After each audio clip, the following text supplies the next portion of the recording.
আসসালামু আলাইকুম প্রিয় শিক্ষার্থী বন্ধুরা, জাতীয় বিশ্ববিদ্যালয়ের অনার্স ভর্তি পরীক্ষা অনেকেই গ্রুপের সাবজেক্ট ইসলামের ইতিহাস আছে, আর ওইটাতে কিন্তু 10 নম্বর।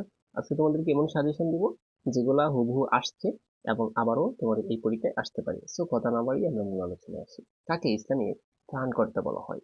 ইসলামের ত্রাণকর্তা বলা হয় সর্বোচ্চ দান করছে বা ত্রাণ দিছে আর কি, ওই ব্যক্তি কে? এটা হচ্ছে হযরত আবু বকর রাদিয়াল্লাহু আনহু। তো ইসলামের পঞ্চম খলিফা নামে কি পরিচিত? ইসলামের তো আমরা জানি যে 4টা খলিফা আছে, 4 জন খলিফা, কিন্তু পঞ্চম খলিফাও কাকে দিত? এটা হচ্ছে হযরত ওমর বিন আব্দুল আজিজ। হযরত ওমর বিন আব্দুল আজিজ। তারপর দেখো জিজিয়া।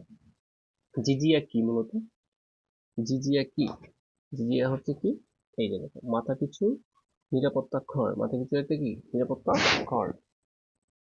আচ্ছা, তারপর দেখো প্রথম মসজিদ কোথায় নির্মিত হয়, স্থাপিত হয়েছে কোথায়, কোন কোন স্থানে? এটা হচ্ছে মদিনায়। মদিনায় প্রথম মসজিদ নির্মিত হয়।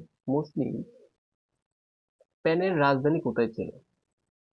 স্পেনের রাজধানী কোথায় ছিল? কার্ডোবা। কার্ডো না। তারপর দেখো রাজা দাহিরকে পরাজিত করেন কে? রাজা দাহিরকে পরাজিত করেন কে, কোন ব্যক্তি করছে?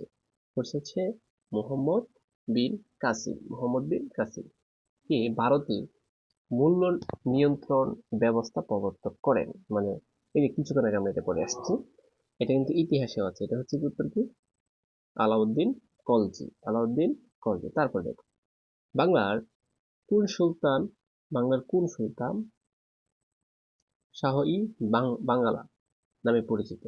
তাকে আরেকটা নাম দিচ্ছে আর কি। তাহলে এটা কোনটা? এটা হচ্ছে শামসুদ্দিন ইলিয়াস শাহ। শামসুদ্দিন ইলিয়াস শাহ। এগুলো 8টা আরো দিচ্ছে।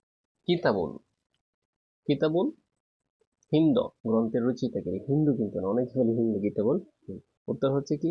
আল বেরুনি। আল বেরুনি। তারপর কি? এই যে বক্সারের যুদ্ধ সংঘটিত হয় কত সালে? কত সালে হয়? এটা হচ্ছে 1764 সালে। প্রিয় শিক্ষার্থী বন্ধুরা, ইসলামের ইতিহাস মাত্র তোমাদেরকে 10টা শিখিয়ে দিলাম। যদি তোমাদের রেসপন্স বেশি পাই তাহলে অবশ্যই অবশ্যই এরকম সাজেশন পাবা। তো ইসলামের ইতিহাস সাবজেক্ট কার কার রয়েছে অবশ্যই কমেন্ট বক্সে জানাবা, কমেন্ট করবা। এবং যার সাবজেক্টটা আমি কমেন্টে যে সাবজেক্টে বেশি পাবো ওই সাবজেক্টের সর্বোচ্চ সাজেশন দেবো, এবং সরাসরি যে কমেন্ট করে এইগুলা তোমাদেরকে এমসিকিউ দেবো। দেখা হবে তোমার সাথে আরেকটা ভিডিওতে। যারা ঘরে বসে 499 টাকার কোর্সে ভর্তি হয়ে জাতীয় বিশ্ববিদ্যালয়ে ভর্তি পরীক্ষার প্রস্তুতি নিতে চাচ্ছ, স্ক্রিনে দেওয়া নাম্বারে এখনই যোগাযোগ করতে পারবা। সো এখানে বাংলা সেকেন্ড পার্ট থেকে শুরু করে ইংলিশ এবং সাধারণ জ্ঞান 4টা সাবজেক্টের ফুল কোর্স নিতে পারবা। সাথে তুমি 2টা বই পিডিএফ ফ্রি পেয়ে যাবা। ইংলিশ এবং বাংলা 2টা বই ফ্রিতেই পেয়ে যাবা তোমরা। সো আর দেরি না করে এখনই আমাদের কোর্সে ভর্তি হওয়ার জন্য স্ক্রিনে দেওয়া নাম্বারে এখনই হোয়াটসঅ্যাপে মেসেজ দিতে পারো, যেখানে তোমার ক্লাসগুলো আমাদের প্রাইভেট ইউটিউব চ্যানেলে রেকর্ডেড আছে। তুমি ভর্তি হওয়ার সাথে সাথে সকল ক্লাসের রেকর্ডেড ভিডিও একসাথে পেয়ে যাবা, বেসিক থেকে শুরু করে।